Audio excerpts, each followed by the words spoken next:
Ok, muito bem. Muito boa noite. Ahm, Muito obrigado por estarem a assistir a esta conferência do Conselho Estratégico Nacional do PSD.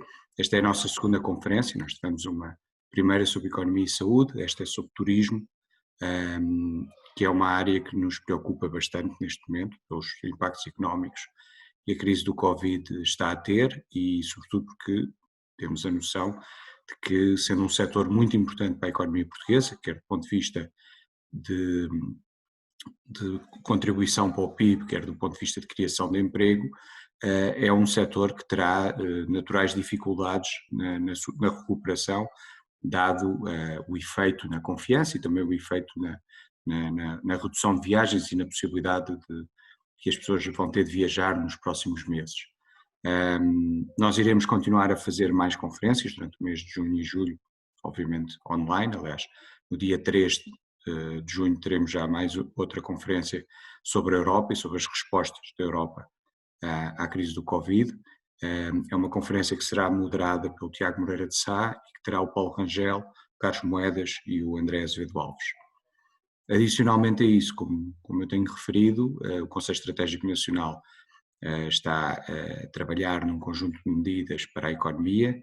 Apresentámos nos primeiros dias de abril 18 medidas relacionadas com a liquidez e com o crédito para as empresas e para as famílias.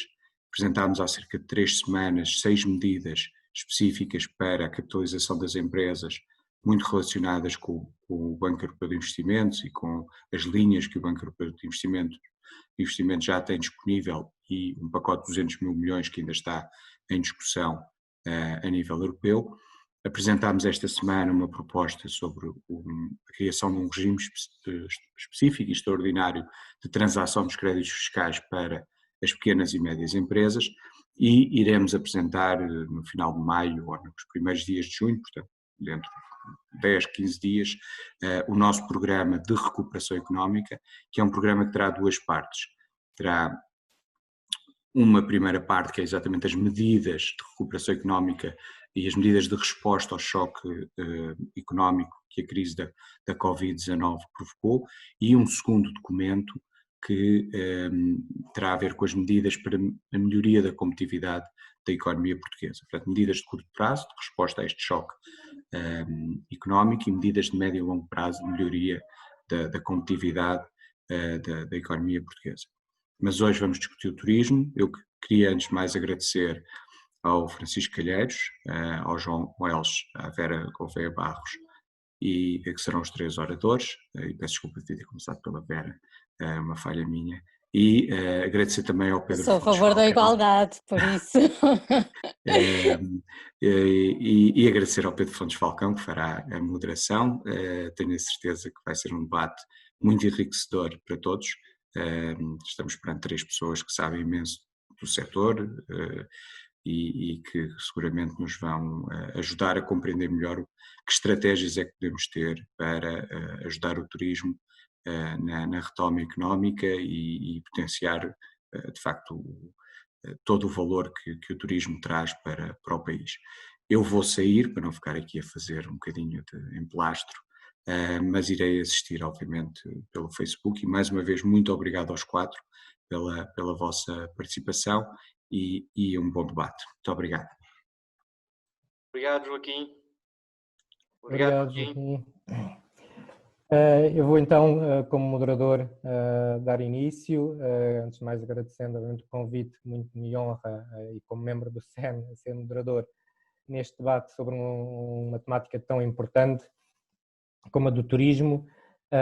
Começava por, embora obviamente sejam conhecidos, mas irá apresentar sucintamente cada um dos três convidados, começando pela professora doutora Vera Gouveia Barros, é doutorada em Economia do Turismo no ISEG, foi docente na Universidade da Madeira, portanto conhece também a Madeira, para além de outras áreas do país, com certeza também conhecerá.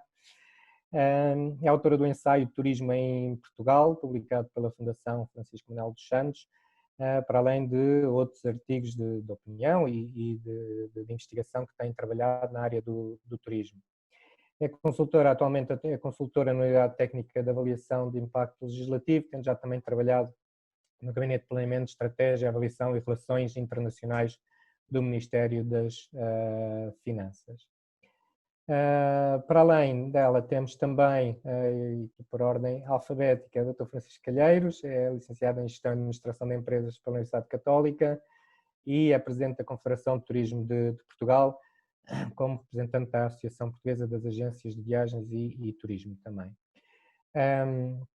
Tem muitos anos de experiência no setor de turismo, inclusive já foi condecorado pelo então Primeiro-Ministro António Guterres com medalha de mérito turístico e pelo então Presidente da República Jorge Sampaio com a comenda de mérito comercial.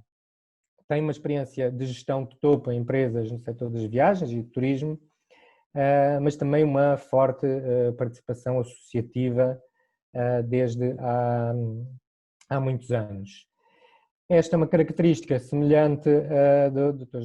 João Welsh, que é madeirense e também tem uma experiência muito elevada na área associativa, principalmente na área do turismo, nomeadamente da Associação Portuguesa das Agências de Viagens e Turismo, na Associação dos Agentes de Navegação de Portugal, na Associação de Promoção da Madeira, entre outros, e tem uma enorme experiência na área da gestão de empresas, sendo atualmente, entre várias responsabilidades que tem, presidente do Grupo CBK na área da mediação e corretagem de seguros. Portanto, são 3 pessoas com experiências diferentes, vivências diferentes, mas com um tema em comum, uma característica em comum, que é o conhecimento profundo na área do turismo.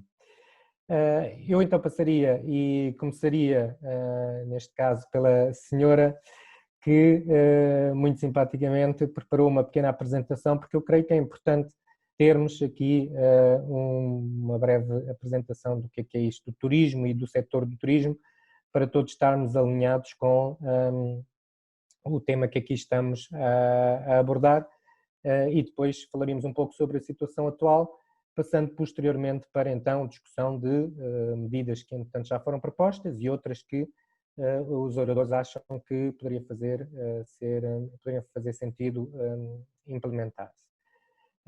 Entretanto, como sabem, tem também a possibilidade de colocarem comentários ou fazer alguma questão no Facebook. Eu vou procurar acompanhar e tentar aproveitar algumas questões que eventualmente lá surjam para também colocar aos nossos oradores no que for possível. De novo, agradeço aqui aos 3 oradores e passaria então a palavra à Vera para fazer a sua apresentação, se não se importa. Boa noite aos meus colegas de painel, às pessoas que nos estão a acompanhar. Eu é que agradeço este convite. Só uma pequena retificação, que não sou doutorada, tenho um Nzinho, sou doutoranda, mas passaria então aqui ao nosso tema e conforme disse, acho que é importante para início de discussão sabermos daquilo que estamos a falar quando falamos do setor do turismo. E como disse, eu preparei aqui uma pequena apresentação que tem sobretudo alguns dados que eu acho sempre, como economista que sou, tenho sempre esta tendência a trazer dados.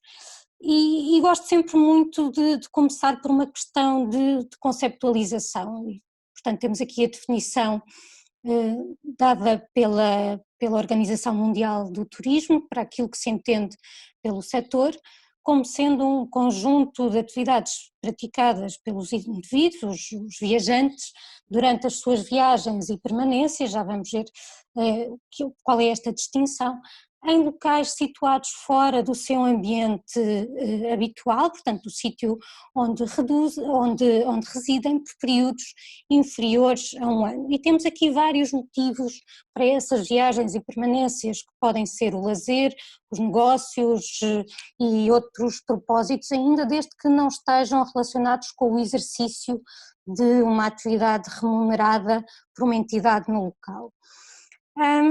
E, portanto, quando nós falamos aqui neste conjunto de atividades, estamos a incluir muita coisa. Tipicamente aquilo que nos ocorre automaticamente é o alojamento, a parte da restauração e depois o transporte, sobretudo o transporte aéreo, mas há muito mais dentro do setor do turismo. Isso é aquilo que nós chamamos os produtos característicos, que são típicos do turismo, mas depois há imensos outros consumos que, não sendo exclusivamente turísticos, também são do turismo. Por exemplo, a alimentação, os serviços de lavandaria, entre muita outra coisa. E por isso, quando nós falamos daquele peso que o turismo tem no PIB, que, segundo os dados da conta satélite, em 2018, valor ainda provisório, mas terá ficado nos 14,6%, aquilo que estamos a falar é deste conjunto todo de atividades. E idem para o peso no emprego nacional, que se situa em torno dos 9%, sendo mais reduzido, sendo 6,5%, quando estamos a falar apenas daquelas atividades características do alojamento, restauração e similares. Ora, dizia eu há pouco que há muitas atividades dentro do turismo e que, por outro lado, o turismo também consome muito daquilo que é a produção de outros setores que não associamos tipicamente. Eu trouxe aqui, no gráfico que tem do lado esquerdo, tem essas várias atividades, que contributo é que dão para o valor acrescentado do turismo, que representa mais de 8% do valor acrescentado bruto total da economia, e como vemos, não é de estranhar, tem aqui especial peso os setores do alojamento, também uma importância grande da restauração e bebidas, a parte do transporte, mas depois olhemos também, façamos a pergunta ao contrário, não qual é o peso que cada uma destas atividades tem no turismo, mas antes qual é que é o peso do turismo em cada uma destas atividades. E na parte de alojamento, incluindo os hotéis, mas também as residências secundárias, é sem estranhar 100%, mas depois vemos que o turismo tem um peso significativo noutras coisas que se calhar não são tão óbvias, como por exemplo os serviços culturais, onde representa mais de 30%, tem uma importância acima dos 20% no desporto, recreação e lazer. Portanto, há imensas ligações do turismo, tanto que, por exemplo, o World Travel and Tourism Council faz as contas aos impactos do turismo, não apenas olhando para estes efeitos diretos e indiretos, mas também vendo a própria despesa que é feita pelos turistas, depois todo o efeito multiplicador que tem na economia, porque as pessoas que estão empregadas em setores diretamente ligados ao turismo depois vão usar esse rendimento noutros setores que nada têm que ver com ele. Ora, se pensarem há pouco naquilo que era a definição de turismo, falava-se de, por um lado, viajantes. Esses viajantes podiam estar em visitas que durassem com permanência ou sem ela, no caso de permanecerem temos as dormidas, e estamos a falar de turistas. No caso das pessoas que apenas visitam o território, vindo de fora, portanto sendo internacionais ou dentro do próprio território, portanto nacionais, no caso do turismo em Portugal, portugueses que visitam outras localidades dentro do país, falamos de turismo interno. Os turistas deram, em 2019, origem a quase 70 milhões de dormidas. Foram cerca de 27 milhões de hóspedes, que são, sobretudo, estrangeiros, e também as dormidas ainda têm aqui uma diferença maior. Portanto, este setor é também o principal setor exportador do país. É responsável por 58,3% das exportações de serviços e mais de 19% do total das exportações. Foram mais de 18 mil milhões de euros em receitas turísticas. Para terem ideia, Isto é mais do que os setores, por exemplo, das exportações da agricultura, de outras coisas que se calhar nos surgem como mais óbvias. Mas eu gostaria de trazer esta apresentação, fazer a caracterização do setor, levantando aqui também uma série de questões estruturais que me parecem importantes na discussão que vamos ter de seguida. Estes números totais mascaram grandes assimetrias no território. O gráfico mais à esquerda mostra as dromidas distribuídas pelas 6 regiões, perdão, que compõem as NUTS 2 e, como vemos nos gráficos circulares que nos dão a distribuição das dromidas, tanto em termos de turismo internacional como de turismo interno, 3 regiões apenas, Algarve, Lisboa e Madeira, são responsáveis pela grande fatia das dromidas. Eu trouxe as dromidas, mas esta assimetria repetir-se-ia se eu tivesse trazido hóspedes, receita por quarto disponível, nas taxas de ocupação. Portanto, temos aqui, mimetizando um pouco aquilo que é o que sucede com outras atividades económicas, também aqui temos uma grande assimetria no território, uma falta de coesão territorial, e é uma pena porque o turismo está profundamente ligado ao território, portanto tem um grande potencial para ser um fator de redução desta macrocefalia e em vez de a agravar. Esta concentração não é só de turismo no território, temos também um problema de concentração no tempo, a chamada sazonalidade. Temos aqui que os meses de verão, julho, agosto, captam a maioria das dromidas. Isto é verdade em todas as regiões, obviamente depois com distinção entre turismo nacional, turismo internacional e com algumas diferenças entre regiões, mas o problema da sazonalidade é transversal, com depois todas as implicações que isso tem, por exemplo, no mercado laboral ligado a este setor.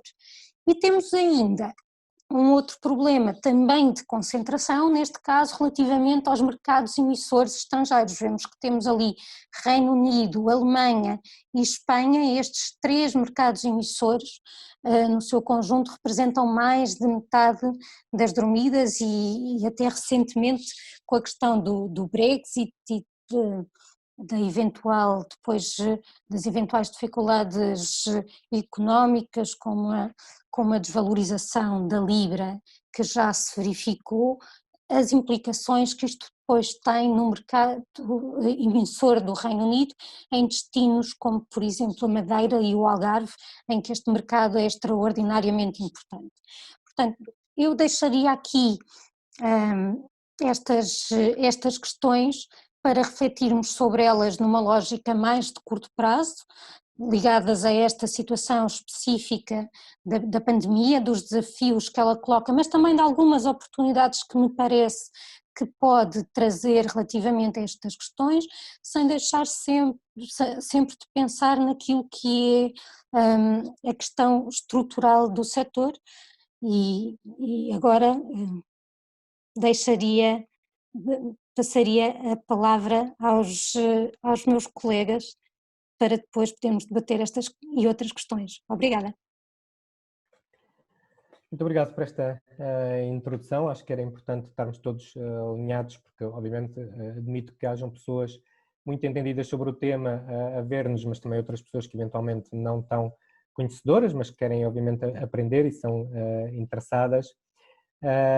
Eu passaria aqui nesta primeira ronda, mais um pouco para lá de diagnóstico, passaria a palavra ao Francisco Calheiros, perguntei-lhe pedindo-lhe se poderia fazer de forma algo sucinta, numa perspectiva mais global, obviamente, um diagnóstico da situação atual, ou seja, temos uma fotografia que foi aqui tirada e bem mostrada pela Vera, mas infelizmente é uma fotografia que não será do final deste ano, não é? E, portanto, se calhar, só para esta primeira ronda mais inicial, que aspectos é que destacaria agora da situação com que nos deparamos, sendo que depois falaríamos então de medidas e de iniciativas que se sugerem para o setor do turismo.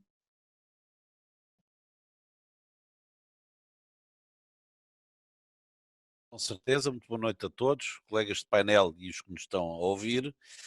Portanto, deixaríamos então o problema dos desafios para uma segunda intervenção, comentando um pouco agora estas questões que a professora Vera Gouveia de Barros nos apresentou. Eu diria o seguinte: a importância do turismo, ela espelhou bem qual é que era. Não nos podemos esquecer que na última recente crise que tivemos, 2008-2009, foi o turismo o verdadeiro motor da economia, foi o turismo que mais possibilitou a descida do desemprego de 17% para 6%, o grande contribuidor para o PIB e, sobretudo, para que pela primeira vez em democracia se conseguisse ter uma balança comercial positiva. E, de facto, custa-me muito ver o que está a acontecer com o Covid, porque os dados de janeiro e de fevereiro deste ano revelavam, quer em número de hóspedes, quer em dormidas, quer em receitas, variações entre os 11% e os 14%, todos positivos. Portanto, estamos a falar em ambiente não Covid. Chegámos a março, os dados saíram ontem, portanto estão muito frescos, as quedas andam nos 60%, o que já dá para valores acumulados de cerca de 18% a 20% a março, quando andávamos há 10 anos a crescer. E abril e maio irão com certeza piorar, abril se calhar as quedas serão da ordem dos 90%. Eu acho que nós estávamos de facto no bom caminho, num excelente caminho, e sempre não aceitei aquela questão de Portugal, destino de moda, não tem nada de moda. O que se fez em Portugal foi extraordinariamente estruturante, ao longo de muitos anos. Aliás, eu não me canso de dizer que quando nós vermos a classificação de Portugal no World Economic Forum em 34º lugar e quando vemos a do turismo em 12º, dá para entender bem que muita coisa foi bem feita no turismo. Questões estruturais há, e há sempre, não é? Embora eu diria o seguinte, professora Vera, nos seus quadros esqueceu-se ali de uma coisa, é que não há 6 regiões, há 7, falta o Porto e Norte. Não pôs lá o Porto e Norte, que hoje em dia é uma região extraordinariamente importante. Nós temos o Porto e Norte, centro de Lisboa, Alentejo, Algarve e as 2 regiões de Madeira e dos Açores. O Porto e Norte tem sido das que mais tem crescido e, portanto, penso que se terá esquecido lá dela e é importante pôr nessa sua apresentação. As concentrações dos mercados que falou, sim, mas vamos ver uma coisa, deixe-me só dar um exemplo.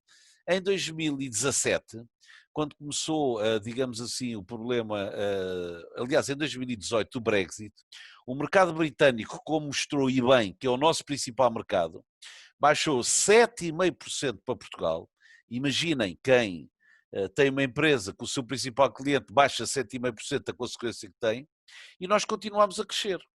Em 2019, a mesma coisa aconteceu, aliás, em 17 e em 18, com o mercado alemão, que achou que tinha uma pseudo-crise na Alemanha e baixou 5%, portanto, como viram na apresentação, o nosso segundo mercado, e continuamos a crescer, ou seja, transferimos mercados inglês e alemão muitíssimo importantes para mercados como os Estados Unidos, o Canadá, a China, a Coreia, etc. E os Estados Unidos, depois da aposta que a TAP fez neste mercado, é hoje em dia um mercado importantíssimo para nós, é um mercado que todos querem, é um mercado com alto poder de compra e, sobretudo, tem uma pernoita maior do que os outros. É evidente que um destino que começou por ser exclusivamente sol e praia, lembremos do que era o turismo há 40 anos atrás, terá que ter sempre alguma sazonalidade associada. Agora, o crescimento que nós temos feito nos últimos anos foi de facto um crescimento muito baseado, até porque o Algarve já está cheio em julho e agosto, nos chamados shoulders, ou seja, o crescimento foi mais feito sempre na época baixa. O caso do Algarve é paradigmático, duas grandes apostas, o Golfo e o mercado de incentivos, que em meses como março, abril, outubro e novembro, que eram meses de muito pouca ocupação no Algarve, passaram a ser meses extraordinariamente importantes. E, portanto, este era só um primeiro comentário neste sentido. A questão mais estrutural que eu penso que estávamos a atravessar era claramente a questão do aeroporto de Lisboa, era transversal a todas as nossas associadas, o problema mais estrutural que tínhamos e que estava na ordem do dia até acontecer esta questão do Covid que tirou da ordem do dia. Obrigado por esta introdução. Eu passava então ao João, pegando já agora no tema que estava-se agora a falar do aeroporto, e não especificamente do aeroporto, mas dos voos, ou seja, conhecendo o João melhor a realidade da Madeira e dos Açores, embora também, obviamente, seja conhecido de todo o país, a Madeira e os Açores têm um grande problema neste momento, que é só os que lá vivem é que podem fazer lá turismo, e que são poucos comparados com os 10 milhões de portugueses. Enquanto quem está no Portugal continental pode ir para o norte ou para o sul fazer férias, infelizmente sem voos não se pode ir para os Açores de Madeira, só de barco, mas também não está fácil. E portanto, como é que se sente aí, como é que se sente na Madeira e nos Açores a situação atual? Antes de mais, boa noite a todos os meus colegas de painel. Em relação à situação da Madeira e também dos Açores, ela é de facto diferente do continente. Ou seja, é uma situação dramática para o turismo a nível nacional, mas quando falamos nas regiões autónomas, agrava-se porque de facto tem o problema do transporte aéreo. Sem transporte aéreo não há turistas e não há de facto turismo de mercado interno, porque não há consumidores suficientes para gerar o mínimo que viabilize uma operação turística em qualquer tipo de hotel. A realidade depois da Madeira e dos Açores é um pouco distinta, porque enquanto nos Açores o turismo representa talvez cerca de 12% do PIB regional, e os Açores de facto têm outro tipo têm outros setores de atividade muito importantes, agricultura, entre outras coisas, a Madeira tem uma situação que se pode considerar de monoproduto. O turismo representa 27% do nosso PIB, tem um segmento de mercado que é os senior, por isso são exatamente aquele grupo de maior risco. Todos chegam à Madeira de avião, como já referi, e este peso na economia da Madeira, de facto, torna isto tudo muito difícil para uma região como a nossa. Estamos a falar em cerca de 80 milhões a 100 milhões de euros por mês que se perde de receitas turísticas. E o diagnóstico é muito fácil. Neste momento a Madeira está a zeros, ou seja, desde meados de março que não temos os hotéis todos fechados, temos o aeroporto encerrado, com uma situação de quarentena que em breve será revista, mas por isso temos uma situação em que não temos turismo. E perspectivas não há. Neste momento aquilo que há, e entrando um pouco na questão do Covid, aquilo que eu tenho ouvido muitas pessoas falarem, basicamente é futurologia ou astrologia, porque toda a gente fala sobre o futuro e há até quem tenha dito há dias li que a única certeza é que tudo será diferente no futuro. Eu até acho que até essa própria certeza é uma incerteza. A única certeza que nós temos neste momento é que estamos no turismo a zero. A segunda certeza neste momento é que tem um grande impacto na economia das regiões autónomas, em particular também na Madeira, e a nível nacional, tem um grande impacto na economia do nosso país. E depois temos um conjunto de incertezas. Temos outra certeza, que aqui o Francisco Calheiros já referi há pouco, é que o turismo vai voltar e quando houver novamente confiança dos mercados, é muito rápida a retoma. Ao contrário do que eu tenho ouvido, que poderá levar 2 anos ou 3 anos, não. O turismo, quando houver novamente confiança dos mercados, o turismo vai voltar com muita rapidez. Isto tem acontecido sempre, em todo o lado, desde a crise do 11 de setembro, dos atentados às Twin Towers. Também houve no Médio Oriente, sempre que houve atentados, e quando voltou a haver estabilidade, em 2 meses ou 3, voltaram os fluxos turísticos, e por isso é algo que nos pode dar alguma confiança, que é, na minha opinião, também uma certeza, que é a retoma será rápida. As incertezas é quanto tempo é que isto vai demorar, por um lado, e no curto, médio prazo, como é que os mercados se vão comportar. Essas é que são as grandes dúvidas. Vão se comportar de uma forma muito com poucos fluxos turísticos? Será que vai haver grandes fluxos turísticos? Será que vamos ter que viver o verão em Portugal só com o mercado interno? O Algarve vai viver exclusivamente do mercado interno? Provavelmente sim. Será que outros destinos vão abrir e Portugal também vai ter que seguir? São todas estas questões que têm que ser colocadas em cima da mesa para percebermos exatamente agora, no curto, médio prazo, o que é que vai acontecer. Porque em relação à retoma, não se sabe se é 1 ano e meio, se são 2, se são 6 meses, é muito difícil de perspectivar. Há outras certezas, é que neste momento sabemos que os turistas, os mercados emissores, querem começar a viajar. Sabemos que os ingleses, e foram feitos inquéritos, querem voltar a fazer férias no exterior. Sabemos que os alemães querem fazer férias no exterior. Sabemos que os operadores querem retomar as operações e que as companhias aéreas também querem retomar as operações. Já tivemos agora, há um dia ou 2 atrás, tivemos voos da Lufthansa para a Grécia, cheios, sem lugares entre passageiros para ocupar, por isso os aviões têm aquela lógica dos 2/3 e iniciaram operações.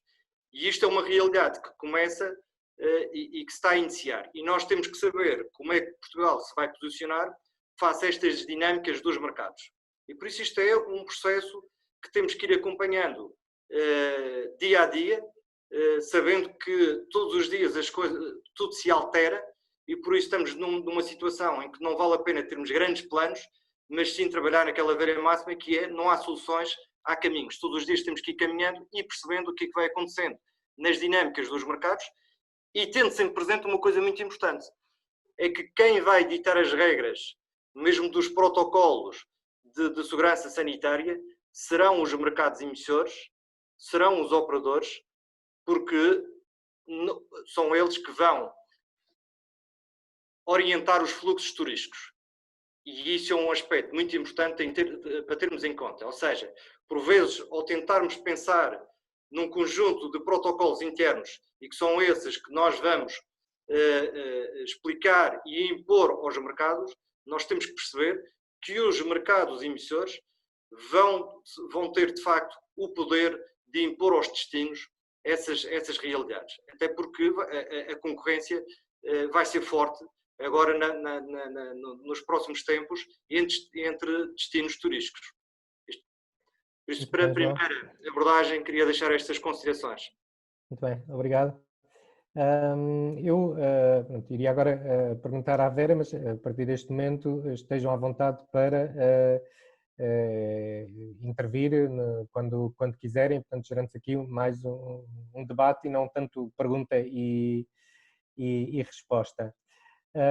Eu começava por a pergunta, começando a olhar para o futuro. Obviamente, como já todos disseram, e o João agora também bem destacou, ninguém sabe o que é que vai acontecer, o que é que será o futuro, mas pelo menos convém ter algumas ideias do que eventualmente se poderá fazer.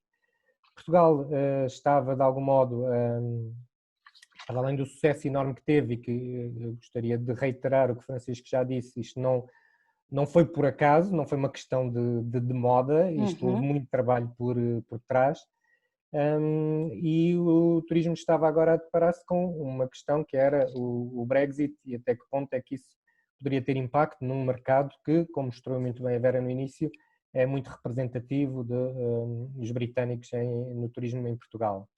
E agora, para além do Brexit, vem o Covid, e a minha questão é que é que, se quisermos chamar a estratégia turística de Portugal, o que é que acha que se poderia fazer para sairmos desta crise ainda mais forte, esperemos nós, obviamente, e que o turismo não deixe de ser o sucesso que tem sido para Portugal.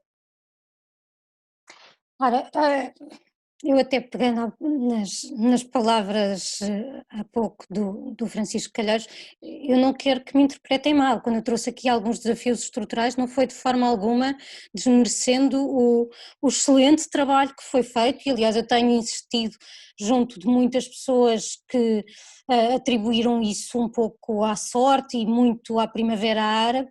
Uma das coisas em que eu sempre insisti foi que Portugal ganhou cota de mercado, e ganhou cota de mercado até face aos seus competidores diretos, como sejam Espanha, França, Itália, Grécia, que estão aqui também na bacia do Mediterrâneo, e portanto se tivesse sido apenas uma questão de Primavera Árabe, o que eu esperaria é que os turistas fugindo dessas áreas depois se distribuíssem pelos países europeus deste lado do Mediterrâneo, mimetizando aquela que já era a distribuição, e portanto Portugal não teria aumentado a sua cota de mercado. Eu acho que houve de facto um excelente trabalho de promoção, um trabalho muitas vezes invisível, mas que deu frutos e que continuou a dar frutos precisamente porque cada vez mais a promoção assenta no passa-palavra, naquilo que se publica nas redes sociais, nas opiniões que se emitem nos fóruns próprios, e onde Portugal saía sempre bastante bem visto, e isso apelava a que viessem novos turistas. Eu lamento de facto não ter estas coisas do Excel, do arrasta, e falhou-me ali a primeira coluna, que é do Norte, e que aliás em termos de hóspedes já ultrapassou aquele que era o destino turístico com mais história em Portugal, que é a Madeira. Em termos de dormidas ainda não, mas em termos de hóspedes até ultrapassou, e lá está também fruto de uma estratégia que apostou muito nas low cost e que conseguiu trazer um outro tipo de turismo para a região. E aliás aproveito para dizer que felizmente desde a semana passada, salvo erro, ou da anterior, temos agora dados geograficamente mais granulares, com mais precisão, já não nos temos de ficar só pela análise das NUTS 2 e podemos fazer uma análise mais fina. Mas indo diretamente à questão da Covid, há de facto uma enorme incerteza. E portanto estar aqui a dizer vai ser assim, vai ser de outra forma, exigiria uma bola de cristal de que eu não disponho. Coisas que eu posso dizer: por um lado, a questão de boa parte do nosso turismo ser internacional torna-nos muito dependentes do transporte aéreo, e portanto o regresso do transporte aéreo, e em destinos como a Madeira e como os Açores, é absolutamente fundamental, mas não deixa de ser importante também para Portugal continental. E em relação ao comportamento dos consumidores, eu acho que as pessoas continuam a querer viajar, se vão ter confiança para fazê-lo, não sei, vai depender também não apenas da confiança que as pessoas sintam em termos sanitários, mas também de uma questão económica, e em termos económicos aí posso adiantar um pouco mais, porque tem havido estudos nos últimos anos, e aliás estudos que olharam, por exemplo, para o efeito da crise financeira em 2008, 2009, em que, tendo tido um impacto grande sobre o turismo, se mostrou que esse impacto é menor do que aquele que seria com valores daquilo que os economistas chamam de elasticidade. Portanto, cada vez mais o viajar é encarado não como um bem de luxo, que é a primeira ou das primeiras despesas a serem cortadas quando se entra em crise, mas cada vez mais a procura responde menos a variações do rendimento, e por aí podemos ter por aí há alguma esperança. Um outro aspecto que também me parece interessante é que estas nossas experiências de confinamento têm ditado que muitos de nós estejamos em teletrabalho, e o teletrabalho tem a vantagem fantástica de poder ser realizado em qualquer parte. E, portanto, eventualmente abre-se aqui uma oportunidade para que, mesmo estando em trabalho, uma pessoa não esteja no seu país de residência ou não esteja no seu local de residência e possa ir para um alojamento fora do habitual e continuar a trabalhar, até combatendo a sazonalidade. Hoje era notícia que há um país, que lamento, não me recordo qual, mas que pensa em reduzir a semana de trabalho para os 4 dias, precisamente para fomentar o setor do turismo. Pois bem, temos aqui a questão do teletrabalho, que me parece que também poderá ajudar nesse aspecto. Por outro lado, do ponto de vista sanitário, julgo que as pessoas procurarão destinos mais isolados, menos povoados e, portanto, nesse aspecto, creio que poderá também haver aqui algumas boas notícias, sobretudo a nível de turismo interno, para regiões que até agora têm ficado um bocado arredadas deste fenómeno.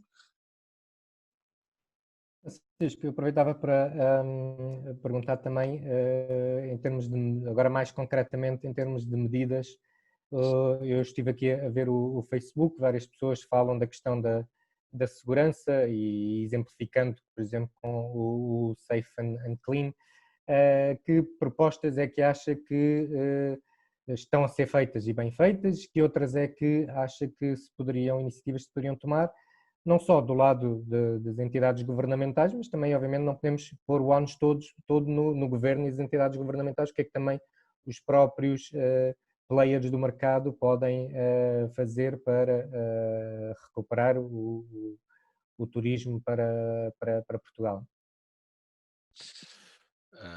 Pedro, só duas questões prévias.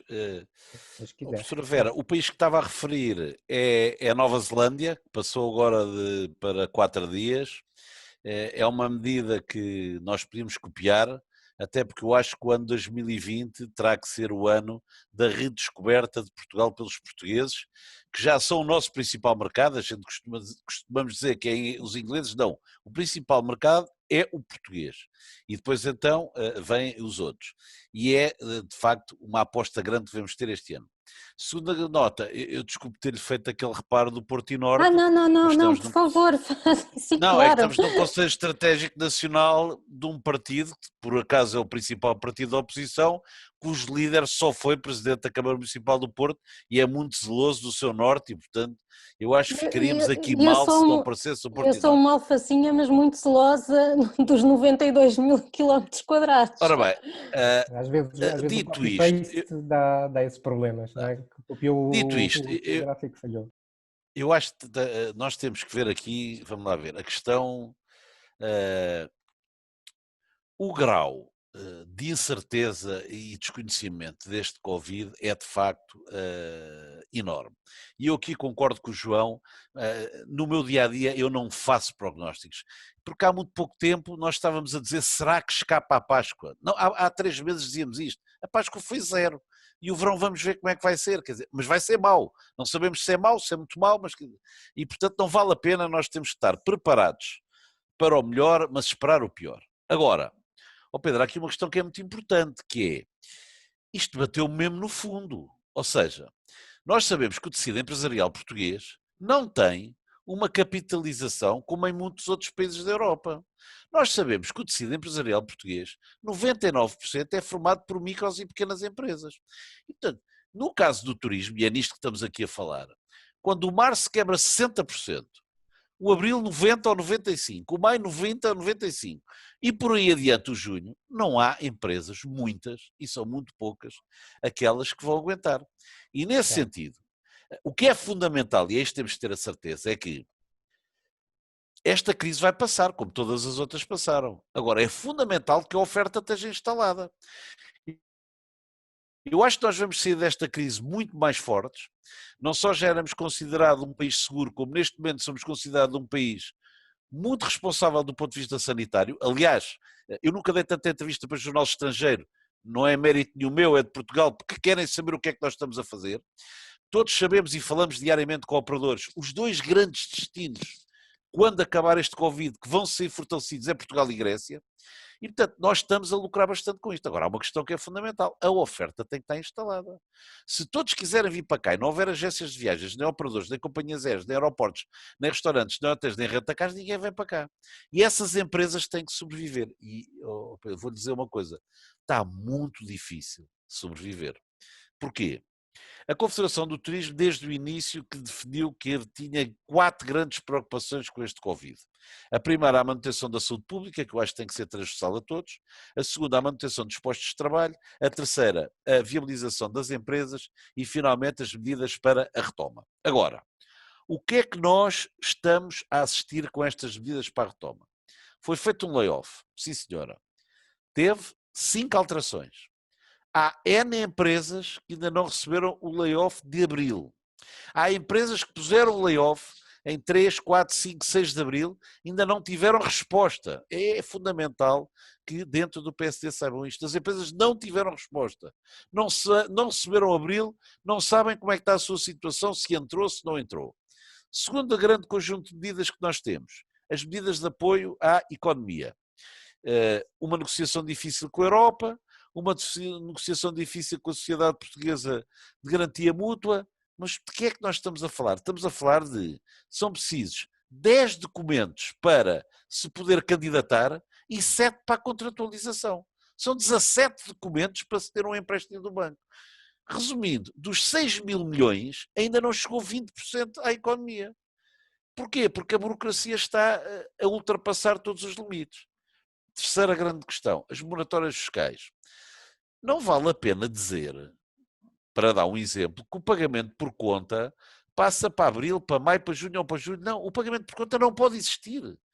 Infelizmente para nós, todos vamos ter prejuízos no ano 2020. Estar a exigir às empresas que têm a tesouraria completamente exaurida de fazer um pagamento por conta é uma situação perfeitamente absurda.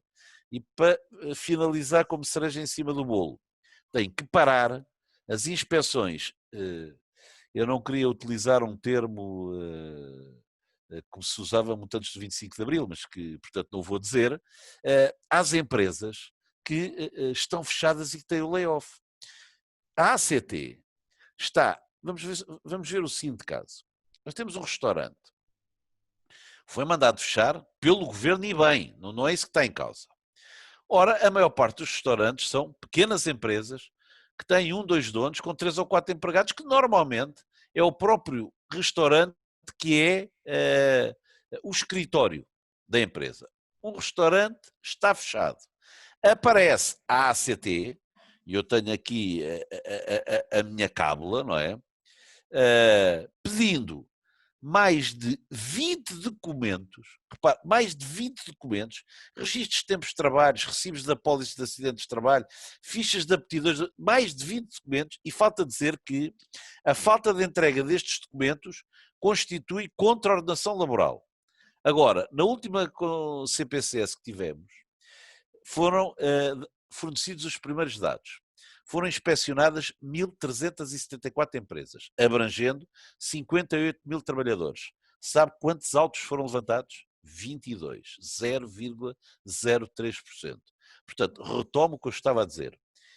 Estamos a tentar sobreviver todos os dias, mas está muito difícil de sobreviver, porque de facto não há memória de ter havido.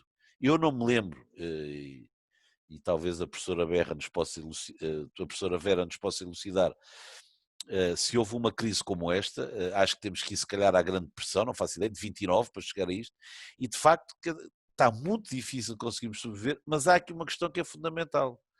A oferta tem que estar preparada para satisfazer a procura que vai existir. Como o João dizia bem, no 9/11 nunca mais ninguém ia viajar de avião. 3 meses depois, o movimento aéreo era maior do que em setembro. E, portanto, isto vai passar. Basta uma coisa, no dia em que souber a vacina, acabou, quer dizer, vai começar toda a gente a viajar. E não se esqueçam dos dados que nós tínhamos em janeiro e fevereiro. Estávamos a subir entre 11% e 14% depois de 10 anos de crescimento. Tenho dito. Já perguntava ao João e novamente reitero que esteja à vontade para intervir e debater entre vocês. O mercado interno, como o Francisco referiu, é um mercado importantíssimo e a minha questão é até que ponto também se podem criar iniciativas ou se tentar realmente dinamizar um pouco mais esse mercado. Eu dou um exemplo que eu conheço pessoalmente, perdoem-me a publicidade, mas conheço bem a zona de Praia del Rei, ao pé de Óbidos, que realmente tem empreendimentos, é uma área, na minha opinião, espetacular e que na realidade é muito pouco conhecida pelos portugueses. E haverão outros exemplos, com certeza pelo país todo, que tem coisas fantásticas. A minha questão é o que é que também se poderá fazer, que talvez seja pelo menos o mais rápido de se recuperar, tendo em conta a questão da maior dificuldade em retomar os voos, mas mesmo retomando os voos, é um mercado que não devemos desperdiçar, que é aquele que está mais, entre aspas, à mão. Eu, aliás, pegava aqui numa nota do Simão Pedro, porque tenho estado a ver o Facebook, que sugere até que ponto a RTP, um dos canais da RTP, ser usado um pouco também para divulgar o Portugal para os portugueses. Que outras medidas é que eventualmente poderiam ser tomadas? Bem, em relação à questão agora do imediato, do curto prazo e da importância do turismo interno, eu estou de acordo com todos, estou de acordo com o Francisco Calheiros, com a professora Vera. De facto é o primeiro mercado a funcionar e o mercado interno. No caso das regiões autónomas é diferente, porque depende muito do que acontecer aos aeroportos e se vão abrir, se não vão abrir, se vai manter a quarentena, se vão exigir testes ou não e o custo dos testes, quer dizer, há aqui um conjunto de circunstâncias que têm que ser equacionadas.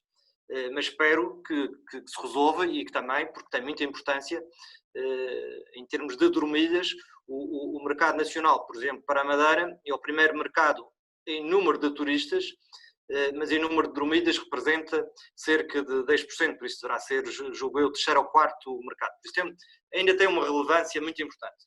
O que eu tenho algumas dúvidas é se vale a pena ou não fazer promoção para o mercado interno. Ou seja, os portugueses, na sua maioria, já decidiram que vão fazer férias em Portugal, porque têm alguns receios em viajar e por isso a grande maioria está a pensar fazer férias em Portugal, quer fazer férias, logo que haja condições, quer fazer férias. Julgo que o alojamento local e as habitações vão ter aqui, de facto, uma grande oportunidade, porque há muitos destes turistas que provavelmente vão preferir este tipo de unidades, mas é muito claro que isto vai ser um movimento natural. E como todos nós sabemos que os recursos são escassos, eu acho que o Turismo de Portugal tem que começar a guardar o máximo possível de verbas para, logo que haja confiança dos mercados e logo que haja uma retoma, poder fazer um investimento fortíssimo em termos de promoção nos mercados de origem. Porque isso vai acontecer. E no dia que isto acontecer, Portugal tem que ser um dos destinos mais bem posicionados. E há aqui uma questão que eu tenho algumas dúvidas. Portugal, em termos de imagem, já estava com uma imagem muito boa, porque de facto nós somos um belíssimo destino turístico, Portugal continental e as ilhas, porque temos todas as características de facto para ser muito atrativo. E trabalhamos bem em termos de promoção, fizemos um trabalho muito bom, que deu os resultados que a professora Vera referiu e também o Francisco Calheiros. No entanto, esta imagem agora que nós temos de país que geriu bem a crise do Covid, no caso, por exemplo, da Madeira, que não houve nenhum morto, por isso tem uma situação, uma gestão muito boa do Covid, excepcional, melhor do país, e de facto os mercados olham para a Madeira e para Portugal com confiança. Agora, se isto vai ser um trunfo quando houver novamente confiança ou não, não sei. Nem sei se no curto prazo vai ser um trunfo ou não. E eu julgo que no curto, médio prazo, os operadores querem operar e vão operar para os destinos que houver um equilíbrio maior entre os protocolos de segurança sanitária e a possibilidade de um usufruto de férias e de uma experiência agradável. Porque se nós tivermos uma situação em que os turistas correm o risco de chegar a um aeroporto, fazer um teste ou verificarem a temperatura, tiverem que voltar para trás ou ficarem em quarentena e depois quando entrarem no transfer tiverem um rol de não sei quantas coisas, depois quando chegarem ao hotel têm que fazer fila para entrar na piscina, entra de um lado, sai do outro, não sei o quê. Isto é, ou seja, nós temos que encontrar aqui algum equilíbrio para podermos competir com os destinos que se ajustarem melhor, como eu referi há pouco, à procura e aos protocolos dos próprios operadores. E isto vai acontecer porque os mercados querem começar a operar e por isso nós temos que nos adaptar a esta dinâmica. E no futuro, não tenho dúvidas nenhumas que quando houver confiança, o turismo é um ecossistema muito complexo e muito interessante. E nós não podemos olhar para o turismo só do ponto de observação de Portugal, pensando só em Portugal ou pensando só na Madeira, ou o que é que seja. Nós temos que perceber como é que isto funciona. E um operador turístico como a TUI não vai começar a operar só para Portugal, que é um destino muito seguro, ou só para a Madeira. Precisa de operar com grandes fluxos turísticos. Por isso, quando as coisas começarem a operar, nós vamos ter concorrência a sério. E vamos ter concorrência muito forte. E essa concorrência vai, por um lado, fazer investimentos promocionais muito agressivos. Nós temos que ter bem presente as verbas que a França já atribuiu ao turismo, que são na ordem dos milhares de milhões, são valores astronómicos, e a própria Espanha também está a fazer grandes investimentos e temos que perceber que vamos ter uma concorrência muito forte no momento em que isto tudo recuperar. E temos que criar as condições para termos capacidade de fazer uma promoção muito forte junto dos destinos no momento certo. Para já o que temos que fazer é monitorizar muito bem o comportamento da procura, perceber o que é que está a acontecer, perceber o que é que são as expectativas das pessoas.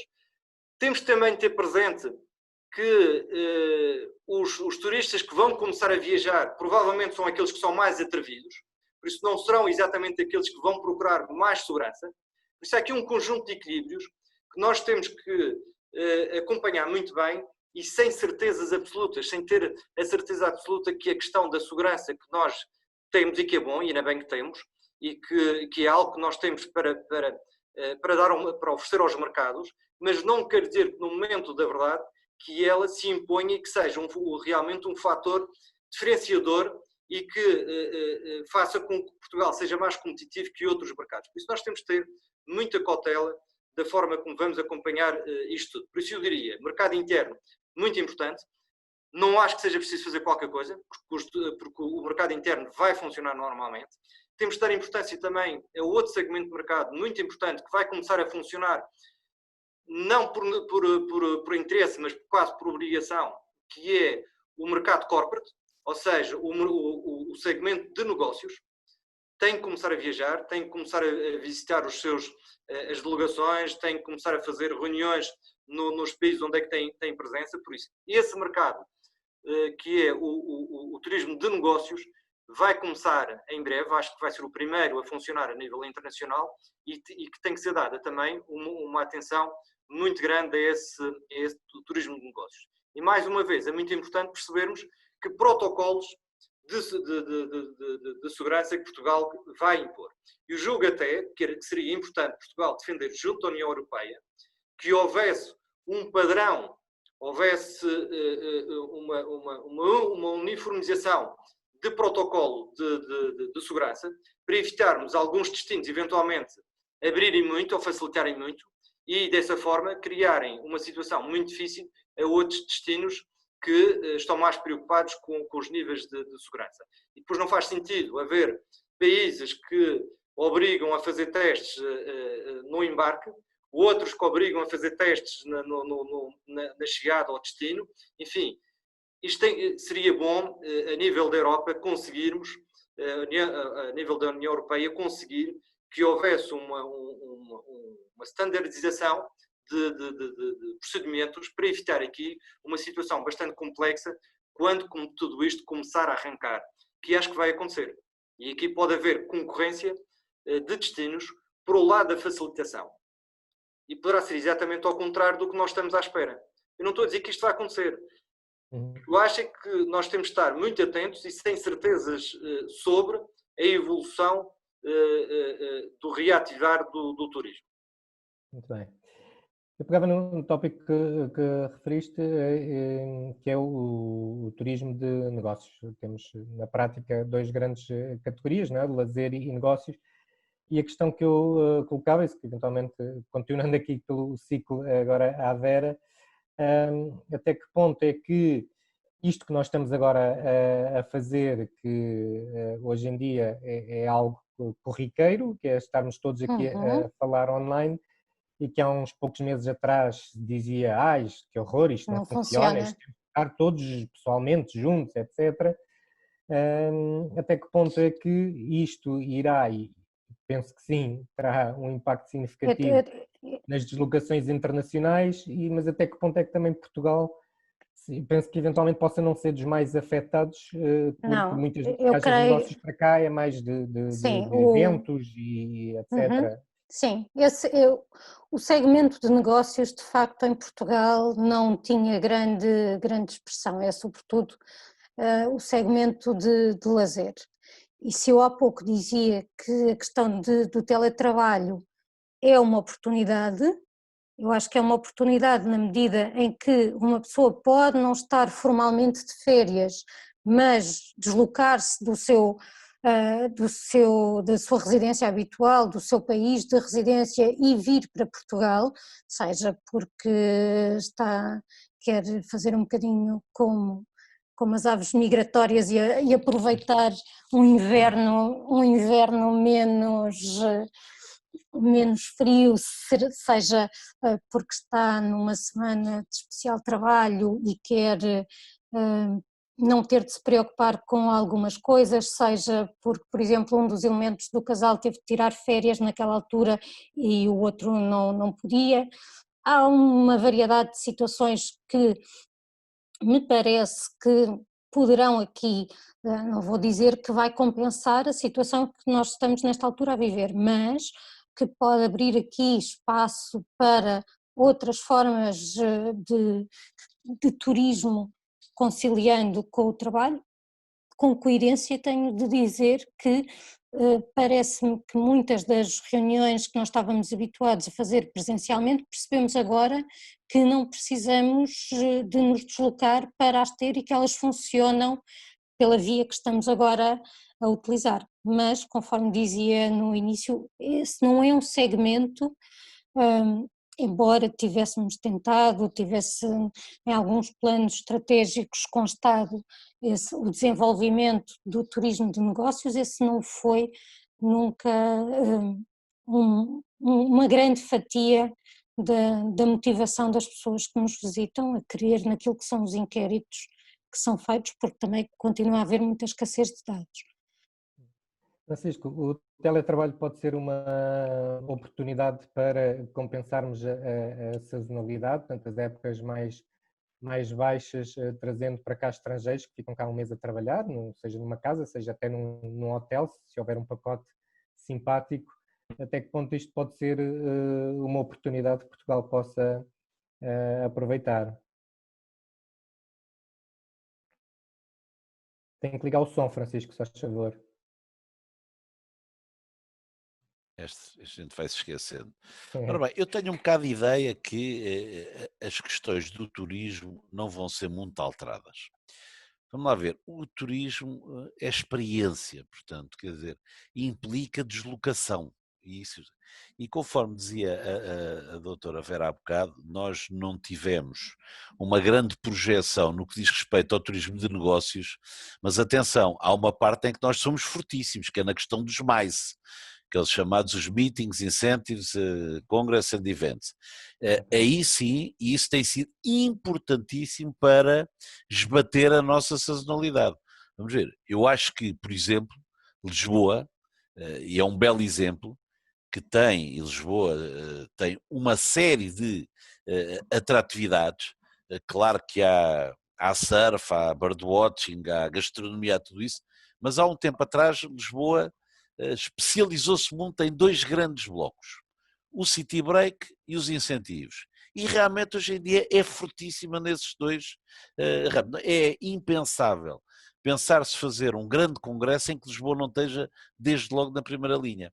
E no que diz respeito ao Algarve, por exemplo, até ali naquela zona ao pé do autódromo, não há uma apresentação mundial de um automóvel que o Algarve não seja considerado. E já lá vimos os novos BMWs, Mercedes, Fiat, Renault, tudo a ser apresentado. Estamos a falar de apresentações mundiais.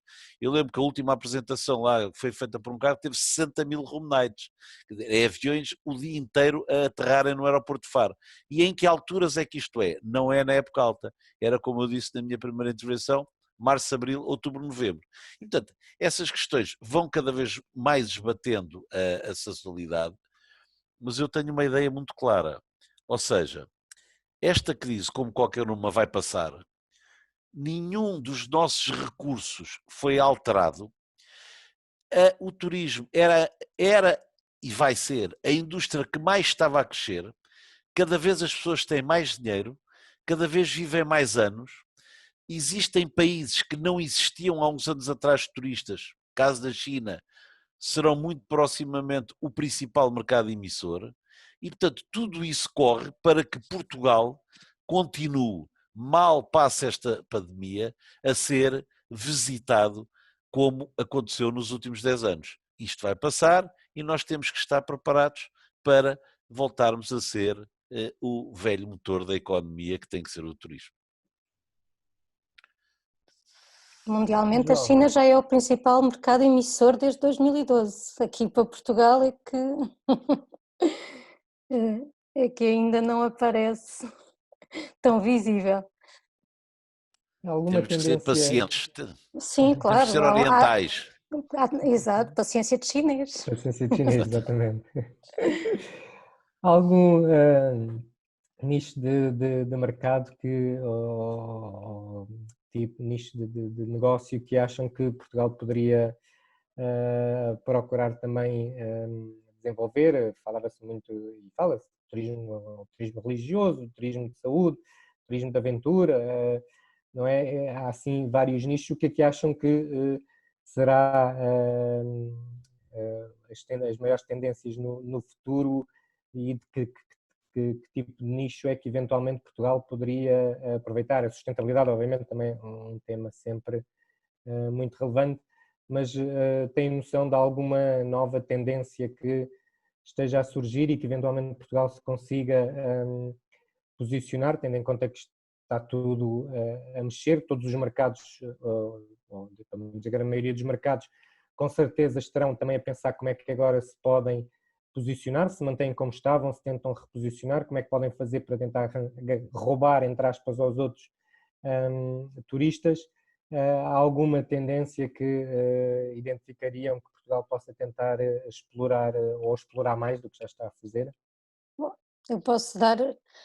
Eu defendo, continuarei, não é a situação de pandemia que vai alterar aquilo que eu defendo há algum tempo, que são os dois aspectos, a meu ver, mais fortes do turismo em Portugal.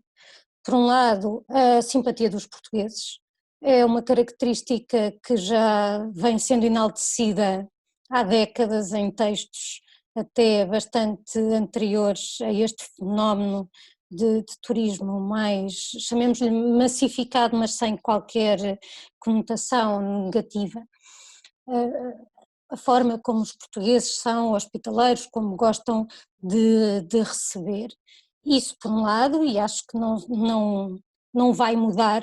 Aliás, suponho que muitas pessoas que poderiam estar já a tender para alguns sentimentos turismofóbicos se apercebem agora de que sentem alguma falta dos turistas. Ainda esta semana eu via uma reportagem feita nas ruas de Lisboa, no centro, relativamente ao comércio, e as pessoas queixavam-se da falta de clientes, e alguém até dizia que as rendas bem podiam estar podia estar suspensos os despejos, porque sem clientes não há receita e, portanto, não adianta nada que não se tenha de pagar rendas. A outra grande vantagem que eu encontro em Portugal é que temos uma enorme diversidade gastronómica, cultural, paisagística, dentro de um território tão pequeno. E, portanto, nós conseguimos oferecer uma experiência muito rica, uma experiência muito diversificada que noutros países implica percorrer grandes distâncias. Aqui é muito fácil combinar uma visita, por exemplo, do estilo city break no Porto e depois ter uma experiência mais ligada à enologia, ao turismo de bem-estar no Douro, ou combinar uns dias de praia no Algarve com depois ir ao Alentejo. Há toda uma complementaridade que me parece que tem de ser estimulada, usar aquilo que já são os destinos firmados para captar turistas, mas depois fazer com que eles percorram o território, conheçam e percebam que conseguem, vindo a um único país, ter de facto a experiência de estar em vários e sempre com grande qualidade. Os restantes colegas estejam à vontade para também comentar. Eu acho que a questão mais importante em termos de atratividade do destino turístico português ou de outro qualquer é de facto, e é aquilo que os turistas cada vez mais procuram, de uma forma muito simples, é uma experiência genuína. O que é isto? Isto tem a ver com a autenticidade do destino. E nós temos de ter cada vez mais preocupação com esses aspectos, ou seja, a defesa do património edificado, a defesa do nosso património cultural, das nossas paisagens, no fundo a sustentabilidade do destino turístico. Isto é extremamente importante, porque o turista hoje em dia não quer destinos turísticos, ou seja, quer cada vez mais algo autêntico e procura de facto vivências genuínas. E isto temos de dar cada vez mais atenção a isso, ou seja, quanto mais nós tornamos um local turístico, menos competitivo ele é em termos turísticos. Parece um contrassenso, mas é uma realidade. E é isto que nós temos que dar atenção. Eu lembro-me que, agora não tenho bem presente qual era o destino, que teve há uns anos atrás, toda uma lógica estratégica e de promoção, que era o que é que nós não temos. Nós não temos grandes cadeias, hoteleiras, nós não temos McDonald's, nós não sei o quê. Temos só as coisas realmente que fazem parte do nosso país. E isto é muito importante, ou seja, a autenticidade que possa permitir experiências genuínas. E é isto que cada vez mais as pessoas procuram. E nós, de facto, temos coisas extraordinárias, porque temos um país maravilhoso. O Alentejo tem um potencial enorme. Agora, com que as pessoas querem, de facto, procuram cada vez mais experiências exclusivas, temos todo um potencial de oferecer algo diferenciado como destino turístico. E acho que é por aí que cada vez mais nós temos que apostar. E depois há todos os nichos, não é? Mas claramente esta é a parte mais importante em termos da competitividade de um destino, é dar atenção a estes aspectos. Francisco,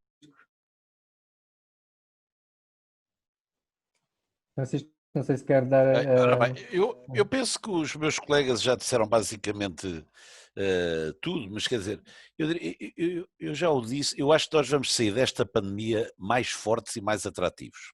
Aquilo que aconteceu leva a que haja mais razões para se querer visitar Portugal. E vamos lá ver, não vale a pena inventarmos, nós devemos continuar a fazer o que estávamos a fazer. Desculpa insistir na tecla, somos o 12º país mais competitivo do mundo e, portanto, é continuar a fazer o que estamos a fazer.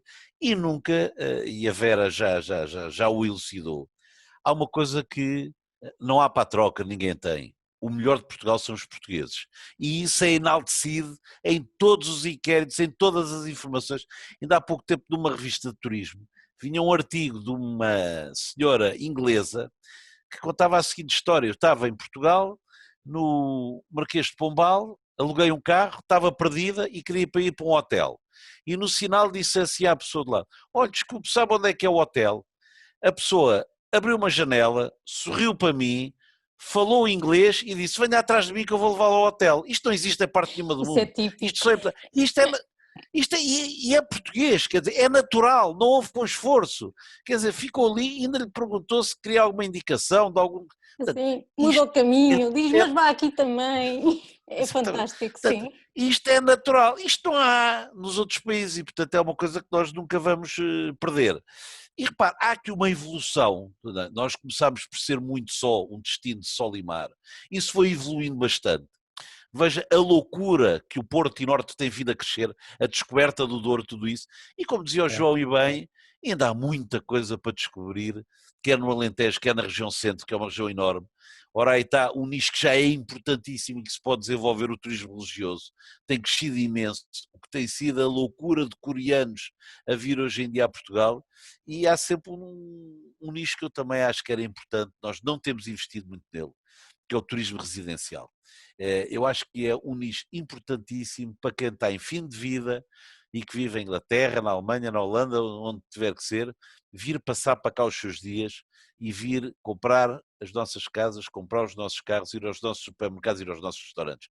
É um país maravilhoso para se viver, seguro, friendly, e portanto era uma ótima solução termos uma série de pessoas que viessem para cá viver as suas reformas e que ajudava mais uma vez o país. Há aqui um aspecto que não fui falado, na minha opinião, que é muito importante quanto ao futuro do turismo de Portugal, tem a ver com a TAP. Que solução para a TAP? O que é que vai acontecer à TAP? E nós não podemos descurar isso. E apesar de tudo o que se tem falado da TAP, dos maus resultados que teve nos últimos anos, porque deu prejuízo, mas não podemos olhar só para o prejuízo da TAP. Nós temos que olhar para a TAP e perceber que a TAP tinha um business plan. E muitas vezes os business plans não são conciliáveis com lucros no imediato. E temos que perceber essa realidade que a TAP estava a ver. E a TAP, nos últimos anos, teve uma importância enorme para o turismo em Portugal. De 2015 a 2019, o aumento de turistas transportados pela TAP foi de 101%. Passaram a ser 16,3 milhões de turistas que a TAP transportou para Portugal, para Portugal e de regresso.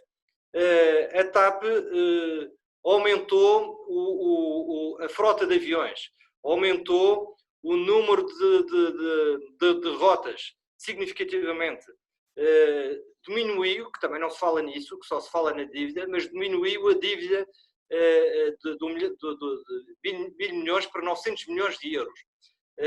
A dívida garantida pelo Estado também reduziu, aumentou as receitas em 2 mil milhões para 3,4 mil milhões. Passou de 75 para 107 aviões.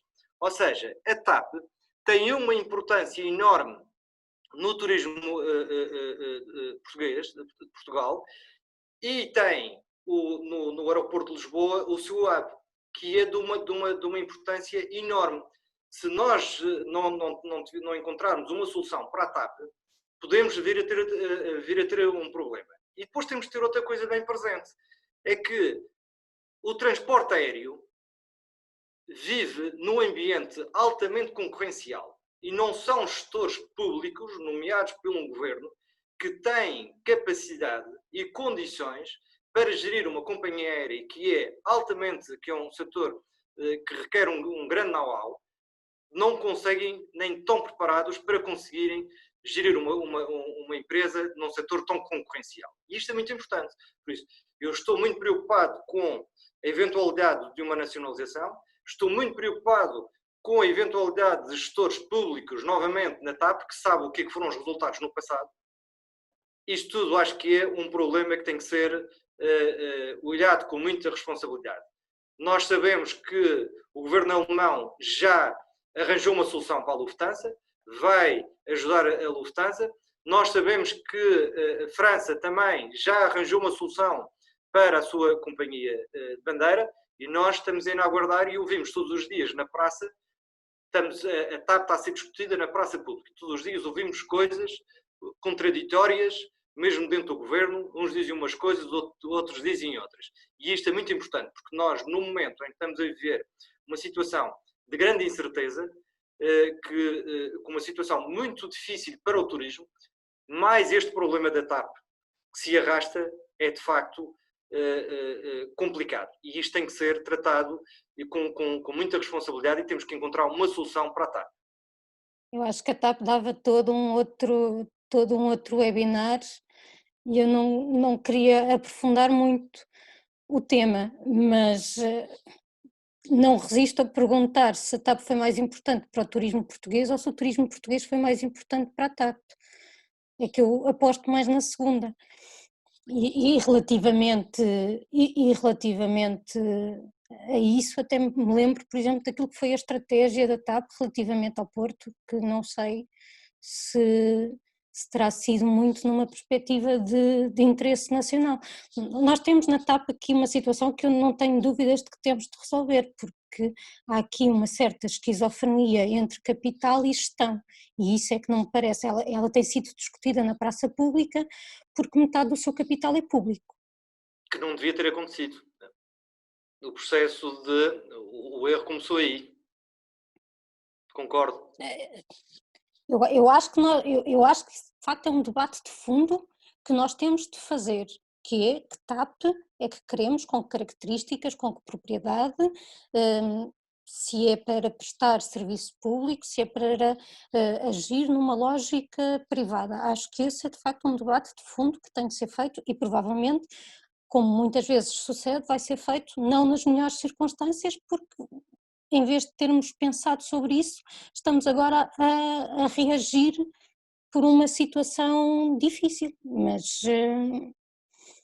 A reversão da privatização foi de facto um erro e arranjou um conjunto de problemas políticos e para a própria companhia.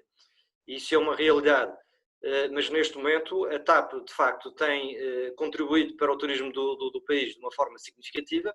Neste momento é um problema que resulta de não poder operar, basicamente é isso, ou seja, foi proibida de operar, não pode operar. Sim, ela e todas as outras, sim. E como todas as outras, e por isso nós temos que olhar para a TAP e temos que tentar encontrar uma solução que eu espero que não seja uma solução de nacionalização ou de novamente termos uma companhia com gestores públicos e os contribuintes portugueses todos os anos a entrar com dinheiro na TAP. Uma coisa é uma ajuda pontual em determinadas condições, porque temos aqui uma situação muito especial e atípica, e outra coisa completamente diferente é termos novamente o Estado enfiado na TAP durante anos e anos e anos a gerir mal com os contribuintes portugueses todos os anos a porem dinheiro na TAP e sem resultados oriundos da TAP. Que neste momento nós temos, a realidade é esta, com uma gestão privada, porque a gestão nos últimos anos foi privada, há um conjunto de indicadores que são extremamente positivos. E isso não pode ser de forma alguma descurado. E tem que ser resolvida esta situação da TAP. Nós estamos a aproximar-nos do fim, é um tema realmente importante e como a Vera disse, estava para fazer um webinar só sobre a TAP. Eu aproveitava, já que também nos aproximamos do fim, e perguntando ao Francisco, depois obviamente os outros também poderão intervir, a questão que várias pessoas levantam, não vou dizer se com ou sem razão, a sua opinião é que obviamente a vossa será mais relevante, que é de se começar a falar de alguma massificação do turismo, seja esse o entendimento que cada pessoa possa ter e até que ponto é que, sendo que também o país não estica, até que ponto isto poderá estar a acontecer e pode ser um risco e perder-se de algum modo até tal autenticidade, e por outro lado, como é que eventualmente se poderá subir mais em termos dos turistas de maior valor, já que há um espaço limitado para o número de turistas, se vierem pelo menos uns que gastam mais e que são mais valiosos para o país, é uma maneira também de gerar mais receitas. Portanto, são dois comentários, não estou a dizer que concordo ou discordo, para ouvir a sua opinião. Não, sim, senhor. Portanto, eu penso que isto está no fim, portanto seriam essas, eu aproveitava para fazer as notas finais. Uma questão que o João abordou há pouco, que acho que é importante, que é, eu diria então, comentando a isso, 4 notas finais. A primeira tem a ver que a questão da promoção, eu estou de acordo com o João, nós vamos ter que fazer uma mega promoção quando a pandemia acabar, porque temos que ter a noção que vão ser 10 queijos a um osso, ou seja, a promoção vai ser violentíssima e nós temos que estar na primeira linha. O nosso selo Clean and Safe já é mais um instrumento que ajuda, mas temos que ter claro uma situação. Neste momento os países negociam o que se chama os corredores turísticos para saber os seus habitantes como é que vão sair de um determinado sítio ou outro e tudo o que vai acontecer desde que chegam a Portugal. Portanto, vamos ter que fazer chegar alto e bom som a todos os nossos clientes o quão importante é a situação sanitária em Portugal. A segunda nota, eu tinha aqui preparada, é da TAP, não vou entrar agora na discussão dela, porque estou de acordo, seria outro webinar, era outro programa inteiro. Há uma questão que é indiscutível. A TAP é determinante para o turismo português. Isso é uma coisa que não, os números foram dados pelo João. Por exemplo, a aposta que a TAP fez nos Estados Unidos levou a que, tendo passado 4, 5 voos por semana para 60, há muitos hotéis da capital, por acaso os de 5 estrelas, já para ir adiantando a sua pergunta, em que o cliente número 1 é o americano. E, portanto, ver a situação da TAP ser discutida na praça pública é uma questão que me incomoda imenso, acho que não leva a nada, só leva à asneira, mas é a questão da TAP que me preocupa. Terceira nota, sobre a questão da massificação do turismo, termo que eu odeio e que nunca partilhei dele, vamos nos focar. Eu disse que não era meu, Não, mas vamos focar, mas não devemos ter medo de falar nestes temas. De uma vez por toda, Portugal não tem nada a ver com Amsterdão, com Veneza, com Barcelona, nada, zero. E aliás, Amsterdão até lidou muito bem com esse problema. O que nós temos em Portugal são 2 ou 3 freguesias em Lisboa e outras 2 ou 3 ao Porto, que de facto estão hoje em dia muito mais ocupadas por estrangeiros. Mas há situações que são inevitáveis. Pensem na Baixa Chiado. Eu ainda ontem lá estive, aquilo é um orgulho olhar para aquilo. Agora pensem o que era aquilo há 10 anos, há 20 anos atrás. Era uma zona desertificada, era uma zona insegura, era uma zona sem comércio e hoje em dia está no que está. Dizem, pronto, mas agora não podemos viver lá. Pois não, quer dizer, isto não se pode ter sol na eira e chuva no naval. E portanto, nesse sentido, o que nós temos de fazer, e era isso que estava-se a trabalhar antes deste Covid, tem que se ter, nomeadamente em Lisboa e Porto, novas centralidades, que é para essas zonas que estão já muito ocupadas por turistas, poderem ser mais diluídas pelo resto da cidade. Agora, sobre a questão do turismo, digamos assim, de maior poder de compra, nós temos que ter a noção de uma situação. Portugal já nunca vai ser um destino de nicho. 27 milhões de turistas com 70 milhões de dormidas já não é um nicho. Agora, é importante que se diga que nestes últimos 10 anos o preço cresceu muito mais do que o número de pessoas. Ou seja, aquele indicador que é o RevPAR aumentou muitíssimo bem, portanto estávamos no bom caminho. Quarta e última nota, que temos que ter a noção que se não houvesse Covid, este ano o aeroporto da Portela ia ser a tempestade perfeita. Temos que ter a noção que ia rebentar, e eu não sei com quantos conflitos sociais nós íamos ter no aeroporto da Portela. A guerra dos slots, as negociações entre operadores e companhias aéreas, a perca de negócio de centenas de empresas era uma situação dramática. Eu diria, como já disse no princípio, temos muita coisa para tratar. Não se iludam. O nosso problema número 1 chama-se Aeroporto de Lisboa.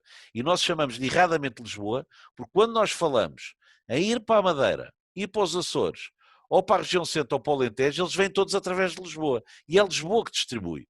O Norte tem uma individualidade própria com o seu aeroporto, como o Algarve também o tem, mas é em Lisboa que se distribui muitos dos turistas que vão para os Açores, para a Madeira, para o centro e para o Alentejo. Obviamente excluindo os que ficam em Lisboa, que são a principal razão. E, portanto, o aeroporto da Portela, a crescer como estávamos a crescer em janeiro e fevereiro, cerca de 12%, ia rebentar. Portanto, aproveitemos este momento em que, infelizmente, a capacidade do aeroporto não é um problema. O Montijo demora 2 anos e meio, 3 anos a ser construído, para os problemas que havia e que levaram ao impasse do Montijo serem resolvidos sem ser na praça pública, porque, não temos dúvidas, é o principal problema que tem, é o principal bottleneck para o desenvolvimento do nosso turismo. Penso que isto é a última intervenção. Não quero deixar de agradecer o convite para estar aqui presente, dar os parabéns aos meus colegas pelas brilhantes intervenções que fizeram e até uma próxima oportunidade. Obrigado. Eu aproveitava para perguntar à Vera e ao João se têm alguma nota final, adicional, acho que o Francisco apresentou aí muito bem.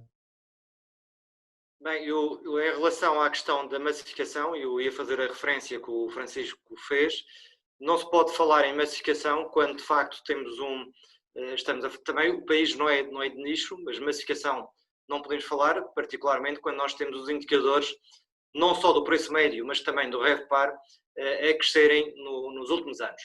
Por outro lado, as próprias dinâmicas do mercado, do mercado aberto, em que do lado da oferta, da tipologia da oferta, vão fazer os seus próprios equilíbrios. E no nosso país nós temos muitas microempresas, como todos nós sabemos, é a grande maioria, e há uma grande apetência do português para montar o seu pequeno negócio de hotelaria, de pequenas unidades.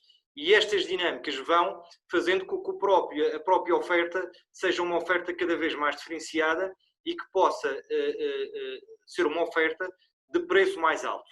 E isto é uma tendência que tem acontecido, não só com o alojamento local, que cada vez é mais importante e que também é um bom produto para o país e em termos até de expressão da economia, é muito importante, mas também todo o alojamento rural, as pequenas unidades que têm tido uma importância muito, muito grande. E por isso eu acho que nós não estamos muito longe da massificação. O turismo tem sido bom para Portugal, tem uma importância enorme e a importância do turismo é tão grande no nosso país que temos que olhar no futuro imediato aquilo que temos que fazer para aproveitar esta onda dos operadores e dos mercados emissores que querem começar a operar. As companhias aéreas querem começar a operar, os operadores querem começar a operar e os turistas ingleses e alemães querem sair dos seus países. E por isso nós temos que encontrar aqui um protocolo de segurança sanitária que permita um equilíbrio, porque o risco zero não existe. E nós não aguentamos 3 e 4 meses sem turismo. E isso é algo que o país tem que pensar e tem que equacionar. Nós não podemos estar eternamente portas fechadas e temos que encontrar aqui um equilíbrio e um meio termo em termos da questão do risco associado a esta situação. Não podemos estar à espera do momento em que haja uma absoluta confiança e que o mercado volte a funcionar como no passado. Nós não temos condições para isso em termos económicos. E obrigado a todos, boa noite e obrigado aos meus colegas de painel por este debate interessante. Vera, alguma nota final, idealmente de otimismo, para sairmos daqui todos mais bem dispostos? Muito breve, para dizer que Portugal entrou no turismo internacional via turismo de saúde, na Madeira. Na altura, aquilo que foi uma crise de relações entre Inglaterra e a parte continental favoreceu precisamente o destino. Portanto, eu espero que agora também esta crise acabe por trazer turismo de saúde, mas sobretudo saúde no turismo, que abra outras oportunidades e que nos permita olhar para o setor como aquilo que que acho que todos ambicionamos para ele, que é o de desenvolvimento sustentável, de coesão territorial e de bem-estar para toda a população. Muito bem, venho agradecer então aos três, a excelente Agradeço participação foi um prazer estar aqui. que tiveram e agradecer obviamente ao SEN o convite que me foi feito para moderar este debate com três ilustres pessoas da área do turismo. Agradecer às pessoas todas que nos acompanharam no Facebook e de referir que o SEN, esta é a segunda conferência que o SEN organizou, segunda de várias, e portanto que poderão acompanhar através do Facebook e eventualmente de outros meios as iniciativas que o SEN e o PSD obviamente também irão tomar, nomeadamente a próxima conferência que presumo que seja rapidamente divulgada no Facebook. De novo, muito obrigado aos três oradores, acho que foram excelentes contribuições. Tentámos terminar numa nota positiva, o que é sempre bom, e temos que acreditar no nosso país e no turismo. E, de novo, muito obrigado e espero rever-vos brevemente, mas pessoalmente. Muito obrigado, Pedro. Obrigado. Obrigado ao Sen também. Boa noite, obrigado. Obrigada, boa noite. Boa noite, obrigado.